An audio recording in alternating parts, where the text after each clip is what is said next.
अच्छी कहानी की जिसे सुनकर आप भी दंग रह जाएंगे।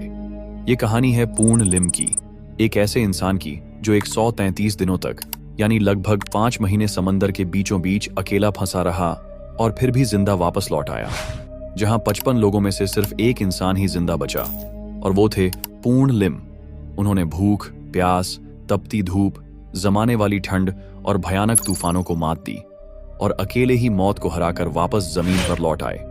तो चलिए दोस्तों, जानते हैं इस हैरान कर देने वाली सच्ची घटना के बारे में। और हाँ, वीडियो शुरू करने से पहले अगर आपने चैनल को अभी तक सब्सक्राइब नहीं किया है तो जरूर कर लीजिए, क्योंकि ये सब्सक्राइब बटन आपके लिए बिल्कुल फ्री है, लेकिन हमारे लिए वही आपका सबसे बड़ा सपोर्ट है। तो चलिए दोस्तों, वीडियो को करते हैं शुरू। यह कहानी शुरू होती है एक ऐसे साधारण से युवक से जो किसी अखबार की हेडलाइन बनने का सपना नहीं देखता था। उसका नाम था पूर्ण लिम। वो चीन के हाइनान द्वीप के एक छोटे से गांव में पला बढ़ा था। परिवार बहुत गरीब था। माँ बाप ने जैसे तैसे 2 वक्त की रोटी जुटा रहा था। पढ़ाई बीच में छूट गई और फिर पेट की आग बुझाने के लिए पूर्ण लिम ने ब्रिटिश व्यापारिक नौसेना, ब्रिटिश मर्चेंट नेवी में नौकरी कर ली। वो साल था 1942, जब द्वितीय विश्व युद्ध अपनी चरम सीमा पर था। एसएस बेनलोमंड पर तैनात किया गया। यह जहाज दक्षिण अफ्रीका के केप टाउन से दक्षिण अमेरिका के सूरीनाम की ओर जा रहा था। जहाज पर कुल 55 लोग सवार थे, अधिकतर जवान और अनुभवी नाविक। 16 नवंबर 1942 दोपहर का वक्त समंदर शांत था, लेकिन किसे पता था कि समंदर की गहराई में मौत छुपी बैठी है। अचानक एक जर्मन पनडुब्बी यू-बोट ने जहाज पर टॉर्पीडो से हमला कर दिया। जोरदार धमाका हुआ। एसएस बेनलोमंड चंद मिनटों में 2 हिस्सों में टूट गया। चारों ओर आग की लपटें, डूबते लोग और हाहाकार। हर कोई जान बचाने की कोशिश कर रहा था। पूर्ण लिम भी जहाज से कूद पड़ा। भाग्य ने उसका साथ दिया। उसे एक लाइफ जैकेट, जीवन रक्षा जैकेट मिल गई, जिससे वो पानी में तैरता रहा। उस दिन न जाने पूर्ण लिम ने किस भगवान का पूजा किया था कि 55 लोगों में से वही एक जिंदा रह पाए। बाकी सभी लोग या तो जलकर मर गए या समंदर की गहराई में हमेशा के लिए खो गए। करीब 2 घंटे तक पूर्ण लिम समंदर में अकेला तैरता रहा। शरीर थक चुका था, लेकिन जिजीविषा अब भी जिंदा थी। तभी दूर उसे एक लकड़ी की नाव, राफ्ट दिखाई दी, जो शायद जहाज से गिर गई थी। पूर्ण लिम ने अपनी आखिरी ताकत लगाकर उस नाव तक पहुंचा और उस पर चढ़ गया। उस नाव में जो कुछ था वही अब उसका संसार था। 2 छोटे खाना पकाने के बर्तन, एक टूटी हुई टॉर्च, थोड़ी सी चॉकलेट की पट्टियां, थोड़े से शक्कर के टुकड़े, कुछ बोतल ताजा पानी और एक ज्वालाघन, फ्लेयर गन, जिससे वह किसी जहाज को संकेत दे सके। पूर्ण लिम कांप रहा था, ठंड से थर-थर, लेकिन मन में एक लौ अब भी जल रही थी। उसने हाथ जोड़ लिए और उस घड़ी में उसने वही किया जो उसकी माँ ने उसे बचपन में सिखाया था। उसने भगवान बुद्ध की पूजा की।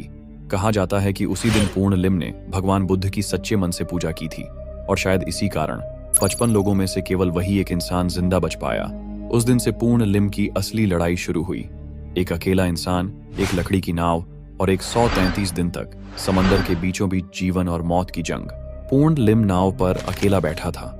आसमान की ओर देखकर उसने सोचा, क्या कोई आएगा मुझे बचाने? क्या कोई जहाज दिखेगा? कोई मिशन? लेकिन उस समय हालात ऐसे नहीं थे। पूरे विश्व में दूसरा विश्व युद्ध चल रहा था। हर देश अपनी जान बचाने में लगा था। किसी एक नाविक को ढूंढने के लिए रेस्क्यू मिशन भेजना नामुमकिन था। अब पूर्ण लिम समझ चुका था, अगर मुझे जीना है तो मुझे खुद ही ये समंदर जीतना होगा। नाव में जो कुछ बचा था वही अब उसकी दुनिया बन चुका था। कुछ ही दिनों में खाना खत्म हो गया। पानी भी धीरे धीरे कम होने लगा। अब जीने के लिए उसे कुछ नया सोचना था। पूर्ण लिम ने कपड़ों का एक जुगाड़ बनाया, जिससे वह आसमान से गिरने वाला बारिश का पानी इकट्ठा कर सके। वह कपड़े को फैलाकर रखता और फिर उसमें जो थोड़ा बहुत पानी इकट्ठा होता उसे इकट्ठा करता, पर इतनी मात्रा कभी भी प्यास बुझाने के लिए काफी नहीं थी। फिर भी हर एक बूंद उसके लिए जिंदगी की उम्मीद थी। पूर्ण लिम ने नाव की रस्सियों और कील से एक छोटा मछली पकड़ने का कांटा बनाया। घंटों मेहनत करता, एक मछली फंसती, भूख ऐसी होती कि वह उसे कच्चा ही खा जाता। धीरे धीरे उसने सीखा, अगर मछली को तेज धूप में थोड़ा सुखाकर खाया जाए तो कम नुकसान होता है। तो अब वह मछली को नाव में रखे बर्तनों में पकाने या धूप में सेंक कर खाने लगा। कभी कभी सेगुल्स, समुद्री पक्षी, नाव पर आ जाते थे। पूर्ण लिम बहुत धीरे से उन्हें पकड़ता और फिर उन्हें भी तपती धूप में सुखाकर खा लेता। अब उसकी जिंदगी एक जंग बन चुकी थी। एक दिन उसका हाथ नाव में रखे टीन से कट गया, खून बहा और समंदर में फैल गया। कुछ ही समय में 2 शार्क मछलियां नाव के चारों तरफ घूमने लगी। वो शार्क नीचे से नाव को धक्का देने लगी। पूर्ण लिम कांप उठा, लेकिन हिम्मत नहीं हारी। वह चुपचाप बैठा रहा और कुछ समय बाद शार्क वहां से चली गई। लेकिन अब उसका शरीर जवाब देने लगा था। भूख इतनी बढ़ गई थी कि आंखें खुलती नहीं थीं, हाथ कांपते थे। कई बार तूफान आता और जो मछलियां उसने बचा रखी थीं वो भी बह जाती। दिन में सूरज की आग जैसी तपन उसकी त्वचा को जला देती थी और रात में बर्फ जैसी ठंड उसकी हड्डियां जमा देती थी। उसकी सांसें भारी होती जा रही थीं, लेकिन इरादा अब भी मजबूत था। वह रोज ऊपर आसमान देखता, कभी कोई जहाज, कभी कोई धुआं, पर हर दिन वही सुनसान समंदर, वही खामोशी। और ऐसे ही बीत गए 20 दिन, 40 दिन, 80 दिन। हर एक दिन एक युद्ध था, हर एक सांस एक जंग। लेकिन पूर्ण लिम ने हार नहीं मानी। उन्होंने कई भयंकर तूफानों का सामना किया, कभी दिन में, कभी रात में। नाव चारों तरफ से डगमगाने लगती, ऐसा लगता मानो समंदर ही नाव को निगल जाएगा। कभी कभी तो वह रात में सोते सोते अचानक पानी में गिर जाता, और कई बार जब वह मछली पकड़ने के लिए पानी में उतरता तो उसकी छोटी सी नाव उसे छोड़कर दूर निकल जाती। फिर भी वह किसी तरह तैरकर अपनी नाव तक लौट आता। रात को जब वह सोता था तो अपनी कमर से नाव को रस्सी से बांध लिया करता था ताकि नाव दूर न चली जाए। ये आसान नहीं था, हर बार थोड़ा और थकना, हर बार जिंदगी से और लड़ना। लेकिन फिर भी उसने हिम्मत नहीं हारी। उसी नाव को अपनी दुनिया मान लिया था। पूर्ण लिम का संघर्ष अब अपनी हदें पार कर चुका था। वह हड्डियों का ढांचा बन चुका था, आंखें ढंसी हुईं, होंठ सूख चुके थे, लेकिन अब भी दिल में एक छोटी सी उम्मीद बची थी। कभी कभी उसे दूर दूर तक बड़े बड़े जहाज नजर आते थे। वह खड़ा होकर चिल्लाता, हाथ हिलाता, फ्लेयर गन से संकेत करता, लेकिन किसी ने भी उसे नहीं देखा। असल में उसकी नाव लकड़ी की बनी हुई थी, छोटी, हल्की और पानी के रंग में ही घुली हुई सी, इतनी छोटी कि दूर से किसी जहाज से देख पाना नामुमकिन था। एक बार तो ऐसा हुआ कि 2 बड़े युद्धपोत उसके काफी पास से गुजरे। पूर्ण लिम ने देखा, फ्लेयर छोड़ा, चिल्लाया, लेकिन किसी ने कोई जवाब नहीं दिया। हैरान करने वाली बात यह थी कि जहाज के कुछ सैनिकों ने उसे देख भी लिया था, लेकिन फिर भी उन्होंने मदद नहीं की, क्योंकि उस समय पूरा विश्व द्वितीय विश्व युद्ध की आग में जल रहा था। लोगों को शक था कि कहीं यह दुश्मनों का जाल ना हो, कोई फर्जी नाव, कोई चाल जो उनके जहाज को रोककर तहस नहस कर दे। इसलिए उन्होंने पूर्ण लिम को नजरअंदाज कर दिया।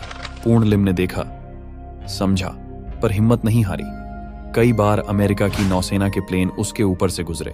वह उन्हें हाथ हिलाकर बुलाता रहा, लेकिन उन्हें कुछ समझ नहीं आया। एक बार तो एक विमान ने नीचे एक छोटा सा बोर्ड भी गिराया ताकि उसे सहारा मिल सके या कोई संदेश दिया जा सके, लेकिन समुद्र की विशाल लहरों ने उसे बहा दिया। अब पूर्ण लिम सोचने लगा, शायद अब ये मेरा अंत है। मेरा शरीर समंदर में ही समा जाएगा और मेरी कहानी भी यहीं खत्म हो जाएगी। लेकिन वो हार मानने वालों में से नहीं था। कुछ ही दिनों बाद जब समंदर कुछ शांत हुआ, सूरज की रोशनी पानी में गहराई तक उतरने लगी, तो पूर्ण लिम ने नीचे देखा। पहली बार उसे समंदर की जमीन दिखने लगी। थोड़ा आगे बढ़ा तो उसकी नाव एक चट्टान से टकरा गई। उसने समझ लिया, मैं जमीन के बेहद करीब हूं। और फिर 5 अप्रैल 1943 का दिन, 133 दिन तक समंदर में जिंदगी और मौत से लड़ने के बाद कुछ ब्राजीली मछुआरे उस इलाके से गुजरे। उन्होंने एक आदमी को नाव में बेसुध पड़ा देखा। नजदीक गए, देखा वह आदमी अब भी सांस ले रहा है, बिल्कुल कंकाल बन चुका है, लेकिन जिंदा है। वे उसे तुरंत किनारे लाए, खाना दिया, पानी दिया, डॉक्टरों के पास पहुंचाया, और तब पूरी दुनिया को पता चला एक इंसान अकेले 133 दिन तक समंदर में जिंदा रहा। पूर्ण लिम को जब ब्राजील के मछुआरे बचाकर लाए तो वे लगभग 1 महीने तक अस्पताल में ही रहे। वो जो व्यक्ति इस घटना से पहले एक साधारण नाविक था, अब पूरी दुनिया में मशहूर हो चुका था। हर जगह से उन्हें बुलाया गया, उन्हें सेलिब्रिटी ट्रीटमेंट मिला। कई देशों ने उन्हें सम्मानित किया, पदक दिए और उनके अद्भुत साहस को सलाम किया। बाद में पूर्ण लिम ने अपने अनुभवों से सीखा और दूसरों को सिखाया। उन्होंने कई नेवी अफसरों और समुद्री यात्रियों को ट्रेनिंग दी कि कैसे समुद्र में अकेले रहते हुए भी जिंदा रहा जा सकता है। धन्यवाद दोस्तों, आपने इस वीडियो को अंत तक देखा, इसके लिए दिल से शुक्रिया। तो दोस्तों, ये तो थी 133 दिनों की कपकपाने वाली सच्ची कहानी। लेकिन सोचिए, क्या होगा जब कोई इंसान 438 दिन तक समंदर के बीचों बीच फंसा हो। उसकी कहानी जानने के लिए ये वीडियो जरूर देखें, और हाँ, चैनल को सब्सक्राइब करना मत भूलना। फिर मिलेंगे।